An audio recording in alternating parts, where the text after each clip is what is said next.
Magandang umaga po sa inyong lahat, mga minamahal kong kapatid. We welcome you to the Manila Cathedral as we celebrate today, as I've said, the last day of the Easter season, as we celebrate the Pentecost Sunday.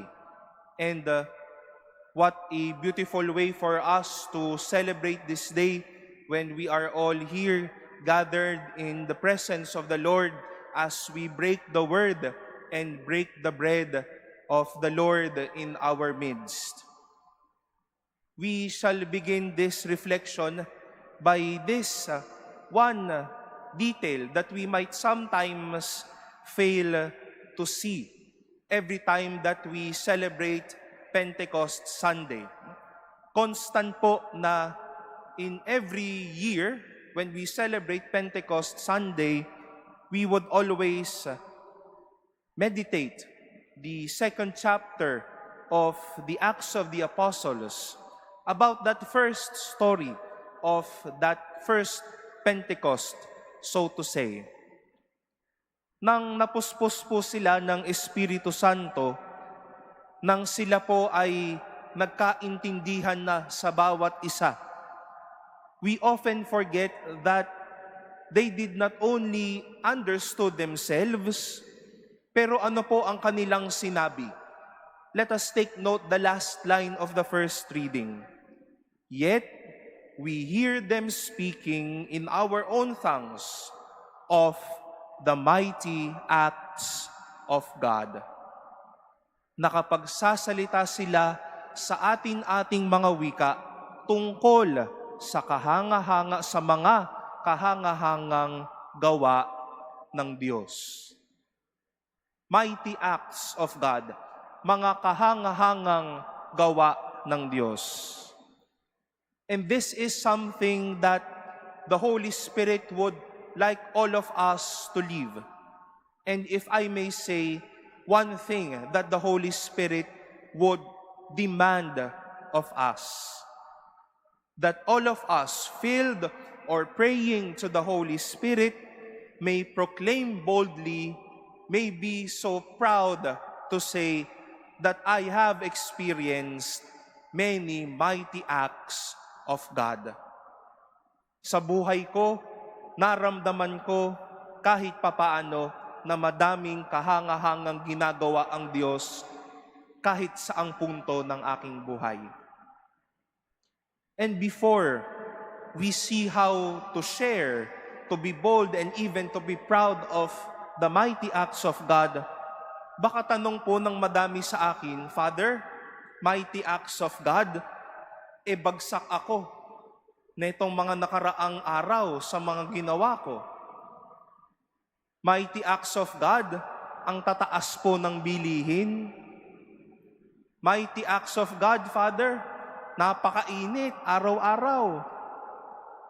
Father, mighty acts of God, hindi po kumpleto yung pamilya ko. Mighty acts of God po ba na patong-patong po yung mga gagawin ko? Ubus na po ang sweldo ko. Father, is that mighty acts of God? O kaya po sabihin, wala na ho akong maalala kung meron pa pong mighty acts of God, Your Honor. No? Mighty acts of God. San pong banda ang mighty acts of God ngayon? But this celebration, my dear brothers and sisters, would like to remind ourselves of this fact, that those chances, the hardships that you've been doing, the energy that you have, yung inspirasyon para gawin ang mga bagay na ibinigay sa iyo bilang responsibilidad, ang magsumikap, ang magising po tayo araw-araw, ang magkaroon ng mga tao sa paligid po natin, ang manampalataya, manalig at makapagdasal, at madami pang iba. These are the mighty acts of God that the Holy Spirit continuously pour on us and eventually would like us all to be proud of. The mighty acts of God can also be seen when chances, when we persevere, when we give inspiration and hope. We have this capacity to come near to God. Mayroon pong mga magaganda at kahangahangang gawa o ginagawa ang Diyos sa atin, sa paligid natin, araw-araw. And again, my dear brothers and sisters, this is the work of the Spirit in us. For us to recall, to see, and even own the many mighty acts of God in our lives. Hindi man po sa mga bagay na gusto nating makuha, pero sa mga madaming biyaya ng Diyos araw-araw. And we've seen many mighty acts of God in our readings today. The mighty acts of God was then seen when the Tower of Babel was destroyed with the gift of unity and understanding of the first Christian community. The mighty acts of God can be seen when, as we have meditated on in our second reading according to St. Paul, kahangahangang gawa ng Diyos ang maging mapagmahal, ang maging mapagpasensya, o marahil ang ibigay ang mga bagay na ito. The mighty acts of God will not only be a matter of materiality, mga bagay na makukuha, magkukuha natin o maiipon po natin sa buhay na ito.